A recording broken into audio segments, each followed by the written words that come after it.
이제 국회에서 김건희 여사 특검법 표결에 나서가지고요. 결국은 통과됐습니다. 국민의힘이 이제 불참을 했고요. 여기에 대해서 김성환 평론가님 두 분께 시간을 비슷하게 드려야 되니까 안철수 의원이 이런 얘기 하더라고요. 임기 후에 특검 받으면 감당 더 어렵다. 예. 임기 내에 받아야 된다. 예. 국민들 붙잡고 물어봐도 아마 다 비슷한 얘기 하실 거예요. 저는 퇴임 후에 다시 구속되는 대통령 보고 싶지 않습니다. 근데 윤석열 대통령이 지금 김건희 여사 리스크 때문에 국정을 제대로 운영할 수도 없고 국민의 신뢰도 받지 못하는 거잖아요. 그러니까 민주공화정에서요. 국민들의 선출로 대통령이 되는 거란 말이에요. 그럼 국민의 신뢰 그리고 거기에 따르는 권위, 명예 이게 실추된다는 거는 대통령직을 유지하기 어렵다는 얘기입니다. 근데 윤석열 대통령은 지금 배우자 부인과 관련되어 있는 문제 그 리스크를 못 털어가지고 이렇게 궁지로 스스로 몰아가고 있는 거예요. 그러니까 안철수 의원의 지적이 좀 타당하다고 보고요. 만약에 그렇게 되고 싶지 않으면 정말 정이 떳떳하다면 김건희 여사 특검법 하라.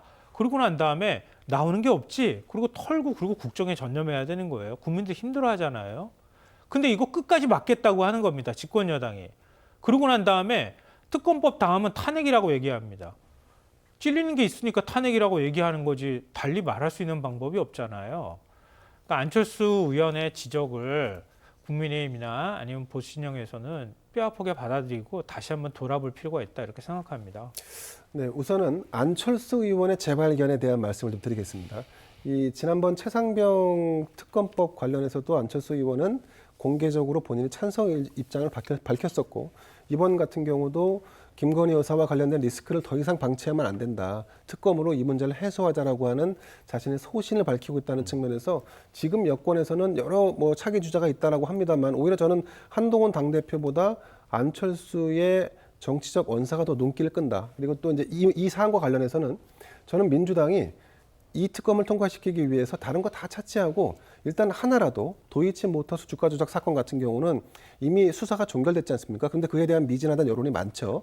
근데 지금 그와 달리 명태균 씨 의혹은 의혹 수준이고 아직 검찰이 수사를 하고 있죠. 자, 그러면 특검을 통과시키기 위해서는 저는 민주당이 좀 단호하게 자, 일단 도이치모터스 주가 조작 의혹부터 가자.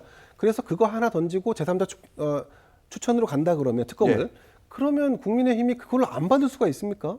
근데 자꾸 욕심을 내는 거죠. 이거 조금 더 보태서 이번에 조금 더 강력하게 완펀치를 매기겠다라고 하는 그러니까 오히려 순차적으로 가도 모든 문제를 해결할 수 있는데 사실 그냥 부차적인 것들로 인해서 오히려 저는 그러니까 도이치 주가 조작 관련된 사안만 수사해도 사실은 정권이 입을 상처나 어떤 허물에 대한 부분은 생각보다 훨씬 더 크다라고 봅니다. 특검이 가지고 있는 힘이 그만큼 크기 때문에 그런 점에서 본다 그러면 저는 민주당에서도 통과가 안 되고 다시 재표결돼도 저는 4표 이상의 이탈표가 나오지 않을 거라고 봅니다. 다시 재발의할 때는 예. 단호하게 하나하나 끊어서 특검을 재발의하는 게 더 합리적이지 않을까라고 생각합니다. 13가지 혐의에서 다 줄여가지고 2가지로 줄여놨더니 또 한 가지만 하면 특검 받겠다고 얘기하면 예. 아니, 받을 진짜 수도 받을 있다. 수 있을까요? 네, 받을 수도 있다.